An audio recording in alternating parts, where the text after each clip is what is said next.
The greatest tool in all your favorite mixers' toolbox. Next on Music Surgery with me, Dr. Bob. Hey, before we get started, please hit the subscribe button and ring the bell to be notified of future videos.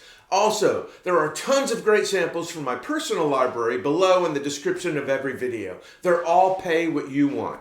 And lastly, if you want me to work on your music, hit me at drbobmusicsurgery@gmail.com. So we talk about mix techniques, plugins, and different approaches to getting your track and your mix sounding great.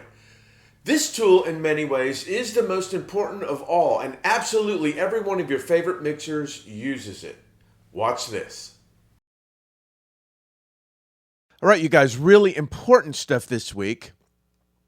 What I'm talking about is the rough mix. Always have the artist, the client, the producer send a rough mix. I've had to do this every time when I used to have Chris Lord-Alge, Tom Lord-Alge, all these guys mix my stuff. They always wanted a rough mix because you've been sitting with this mix and these tracks for weeks, if not months. So a great mixer is going to want to hear what you're doing and why.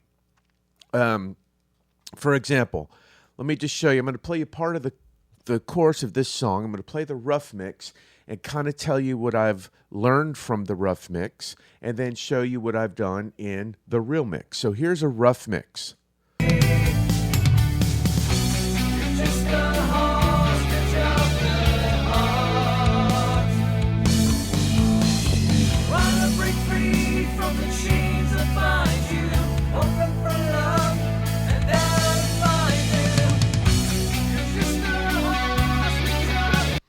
So immediately I hear from that, obviously, it's a power ballad.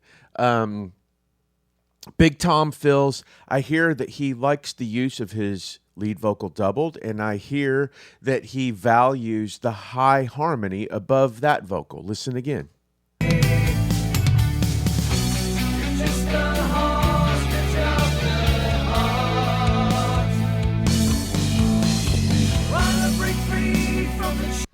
Another thing that he's placed wisely, there's the two outside guitars that are not really distorted, and then there's another guitar that's kind of up towards more centered that is kind of a do-do-do-do-do-do. You'll hear it when it comes in.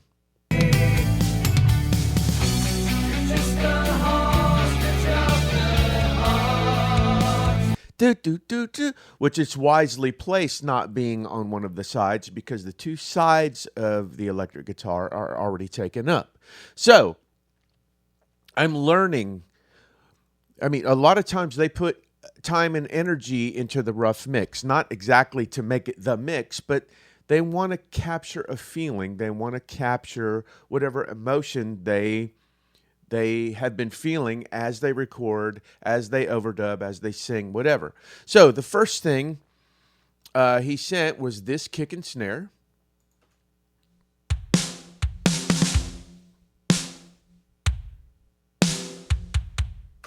So I thought the kick was a little flabby, but the kick part is great. So I've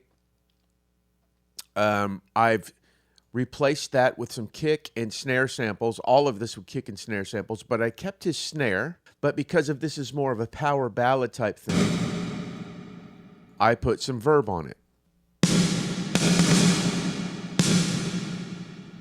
And this is what he sent.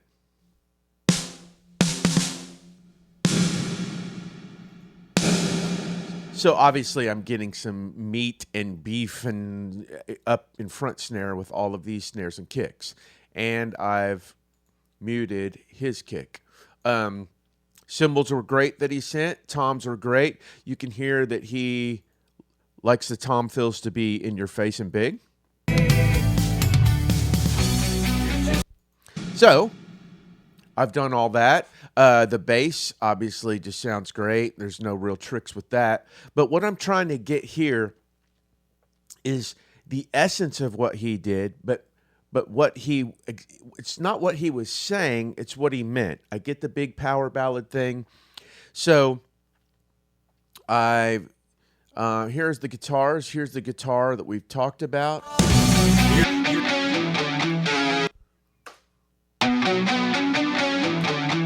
So here are the two on the sides.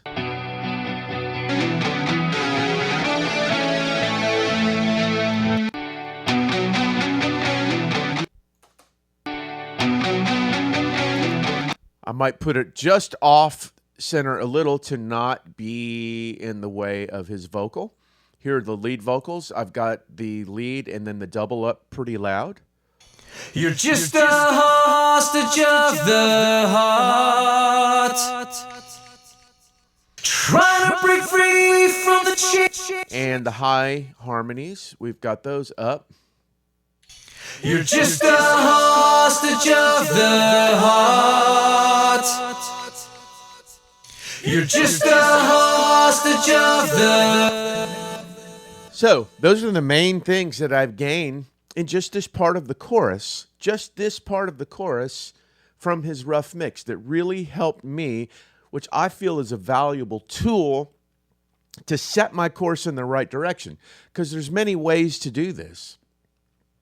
Maybe the lead double wouldn't have been as loud, or the drums wouldn't have been as bombastic as or I'm trying to take things from this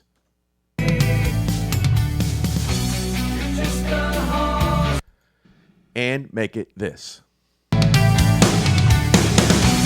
just a hostage of the heart,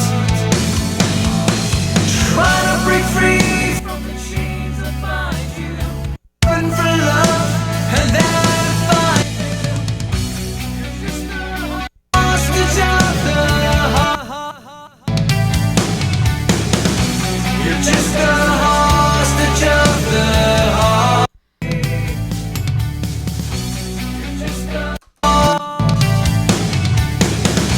You're just a... So, what I've keyed on is this guitar. I've gotten about the same level he had. The drum fills are big like his. We have the vocal doubled like he likes. We have the high part in tucked under the lead, but pretty prominent. And the drums are quite a bit different, but they suit the track more. I'm not saying anything bad about his rough mix. He wasn't trying to mix it. He was just trying to give me a representation of, here's what I've been working on, learn from it, and make the mix better.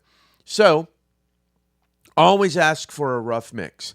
No matter how rough it is, or even if it's a hard one to beat, learn from it. Learn where their head has been the entire time they've been working on this song. Don't try to make it your own. Take what they've done as a great blueprint and just make it better. Well, there you go. We use every plugin we possibly can that's at our disposal and every technique that we've learned on the internet along the way. But the rough mix is your roadmap to making the artist happy. Don't fight it. Use it to your advantage. It works every time. Thanks so much for watching. Give me some comment, love, and a thumbs up below. And hit me at drbobmusicsurgery@gmail.com if you want to say hello or you want me to work on your music. Take care of yourselves and each other, and I'll see you the next time the doctor's in.